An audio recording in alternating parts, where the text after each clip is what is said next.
Nag-umpisa po sa dating libangan, backyard farming. Ilan lamang yung aming umpisang alaga noon. Habang tumatagal po, ganito na kadami po at marami pa po mga alaga natin nandyan pa. May mga kambing, baboy din tayo po. Meron tayong mga iba-ibang alaga dito. More on free range yung mga alaga natin. Tulad dito, mga native chicken, free range sila. Tapos kung ano yung mga paraan din para kapag dumami ng alaga natin, ano yung mga pupwede natin gawin para hindi tayo mapapagastos ng malaki. So kahit sa pag-umpisa, ano yung mga pupwede natin gawin para makalis tayo dun sa gastos. So yan po yung i-share natin sa inyo. So kasabay na pag-aalaga nga rin natin, ayan, pakain na naman tayo ng alaga. Ito yung pinapakain natin. Yellow corn, which is pwede nating itanim sa ating mga bakuran or doon sa mga bakante nating lote, pwede nating itanim. Tapos yung mga bunga ng mais, papakain natin sa alaga. Kumakain nito yung mga manok, pabo, gansa, kahit kambing, kumakain itong bunga ng mais, baboy, no? Tapos yung mga dahon ng mais, o kung medyo hindi pa naman sobrang hinog yung dahon nila, so kinakain din ng mga kambing. Although may mga kambing din talagang kumakain kahit yung mga tuyo na ng mga dahon katawan ng mais, i-chop lang natin, kinakain din ng mga alaga natin, no? Depende, kasi may kambing din na maarte, ayun nila ng mga tuyo na gusto nila yung mga green pa. Pero may mga kambing na sanay din kumain ng mga tuyo na. So pwede nating gamitin yon. Lahat ng parts ng mais halos pwede nating magamit kasi pwede nating pakain sa alaga. Tapos pwede tayong magtanim ng napier para sa mga kambing din natin. Mga baboy namin kumakain din ng napier grass. Gamit natin yung mga pang-chop nating machine. So ayan po. So, dito sa mga alaga namin, ayan. So dati lamang dito, mga iilan lamang, nag-umpisa tayo dati siguro. Biruin mo dati kung nakita niyo yung mga dati pa nating vlog na nag-umpisa tayo dito sa vlog na to, sa mga vlog natin. No? Meron tayong ilang piraso pag nagpakain kami ng manok natin, ilang pirasong inahin, tapos meron tayong mga tandang. So ilang piraso lamang yan sila noon. Habang tumatagal po, dadami din naman. Kasi ang manok, biruin mo, pag nangitlog yan, pag napisa yan, lahat ng sisiw niya. Minsan inaabot ng 10, pag nangitlog, 10, iba higit pa, 12, ganyan. So pagka napisa yan lahat, yung sabihin natin, ano na magiging sisiw dyan, sabihin natin mga 8, no? Tapos ang lumaki niyan 5. So kung gano'n, tapos yung mga sisiw na yon, pag lumaki yun, mangitlog na naman, tapos magkakasisiw na naman hanggang sa dumadami po sila. Yun yung good news pagdating sa pag-aalaga natin itong mga manok, no? Native chicken. Or ito sa amin, may gansa tayo. Yung gansa naman, ang purpose niyan dito, sila yung tagapag-ingay. Kung mayroong lumapit na tao, sila yung nag-iingay. Tapos yung mga pabo naman, maganda rin yan kasi mas malaki naman yung nakukuha nating meat sa kanila kasi inaabot ang timbang niya ng mga 4, 5 kilo.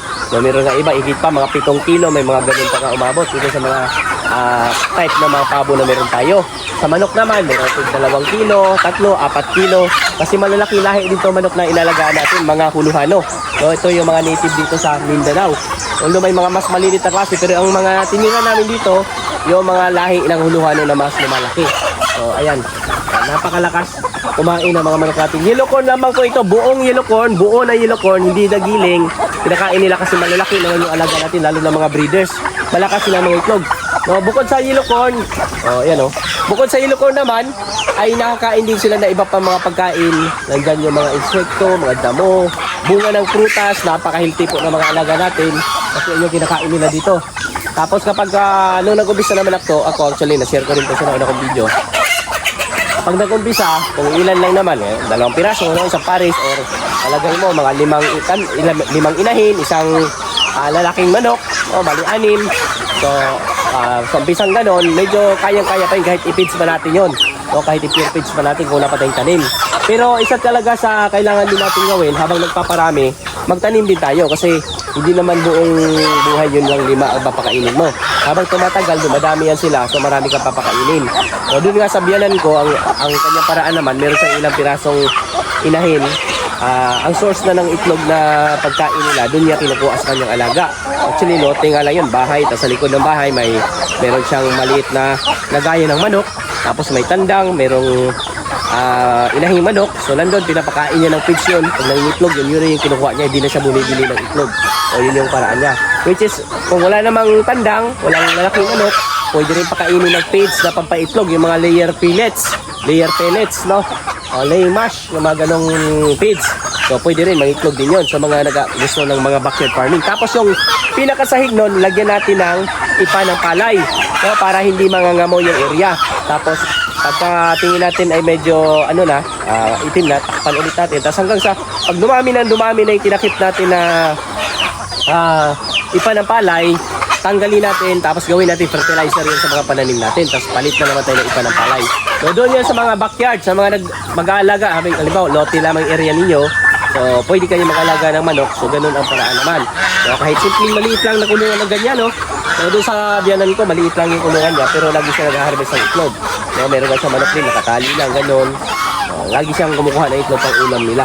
So gumagastos na kasi kung i-pure feeds mo, gumagastos, pero maliit lang naman kasi konti lang na mga piraso. Sabihin mo mga 3-4 na manok na nangingitlog, no? So maliit lang naman gastos. Ang kuan doon is kung mahilig ka sa manok, na-enjoy mo, tapos doon mo rin kinukuha yung pang ulam. So isa yon sa paraan din natin.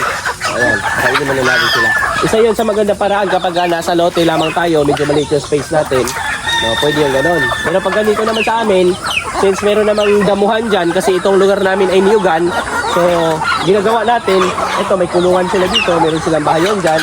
Tapos dun sa likuran, pwede rin silang pakawalan kasi merong net doon, inaangat namin. So lalabas pa rin sila doon sa likod, yung mga green area dyan, lumalabas pa din yung mga alaga natin dyan, kumakain sila ng mga mga damo, insekto. Kaya bukod sa mais, sabihin nila, mais wala naman masyadong sustansya yan.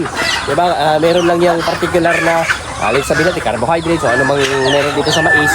Kulang pa, yung mga protein, kailangan nila yun.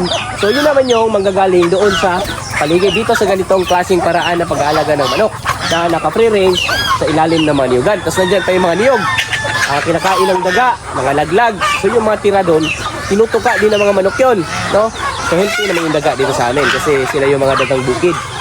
Hindi naman nila kinakain yung kinakain naman nila yung mga nangalaglag na mga reject na mga niyog o mga prutas, yung mga pinagkainan ng ibon na prutas, nangalaglag, sila naman tumutuka pag nasa baba na. So walang natatapon, walang nasasayang. Dito meron din tayong aratiles o mansanitas tawag namin sa bansa Bisaya. Yung aratiles, ang lilim na, yung bunga niya, kinakain din ng mga alaga natin yan, mga manok, pabo, bagsa. So napakatamis yan, kami nga kinakain din namin yung bunga ng aratiles kasi para siyang berries, matamis. Kaya dito sa amin, nagtatanim din tayo ng aratiles. Isa rin yan sa tulong dito, aratiles, meron tayong madrid sa tao, nakakalibot dyan. Tapos may mga prutas tayo, maraming prutas dito, mga saging. Yung saging, yung bunga, pangkain natin.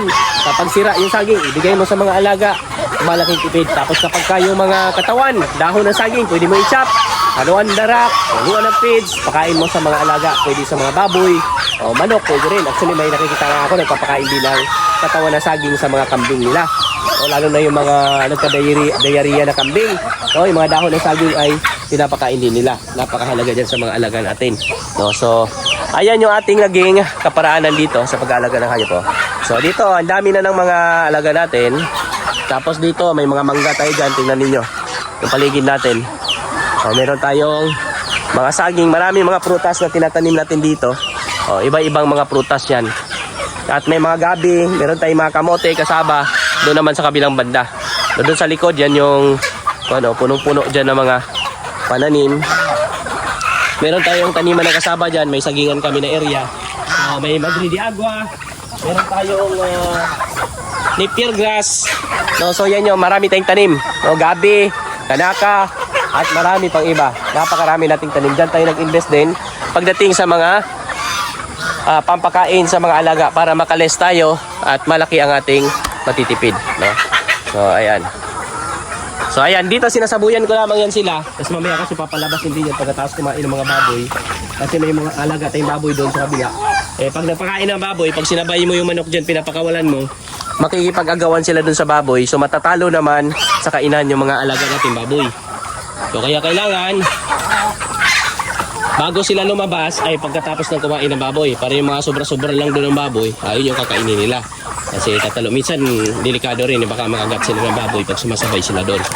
So ayan napakalakas nila kumain ng yellow corn.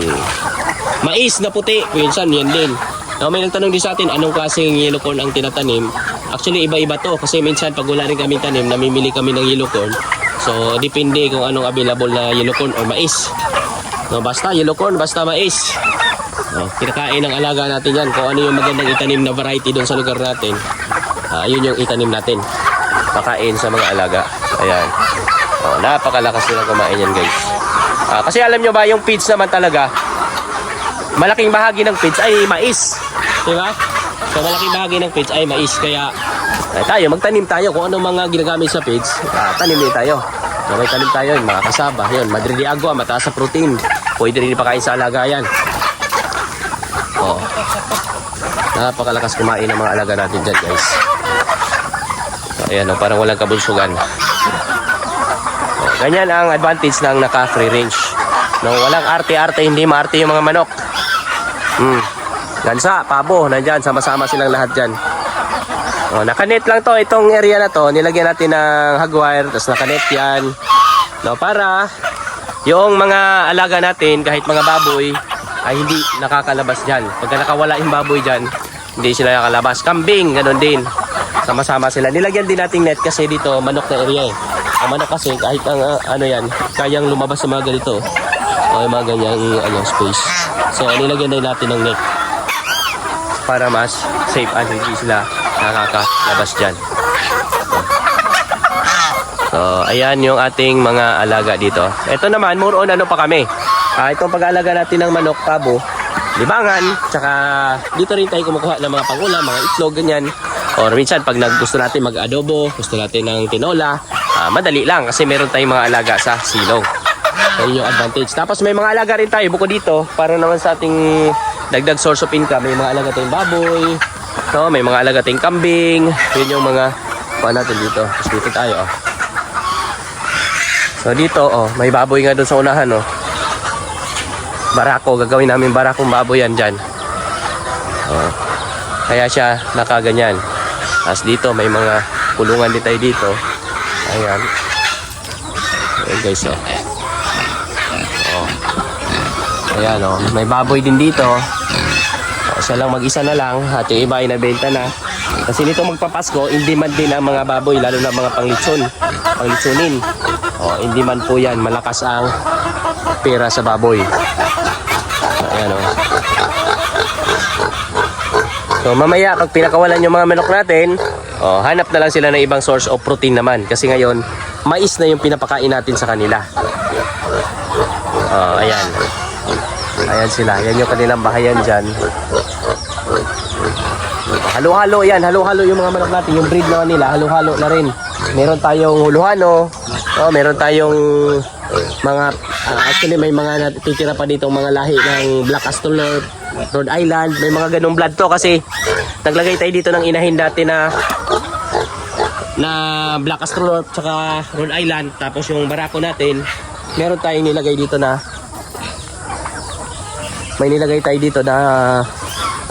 Huluhano. So naghahalo ang mga lahi ng manok natin dito. Pati mga inahing manok namin dati, mga native pa pure.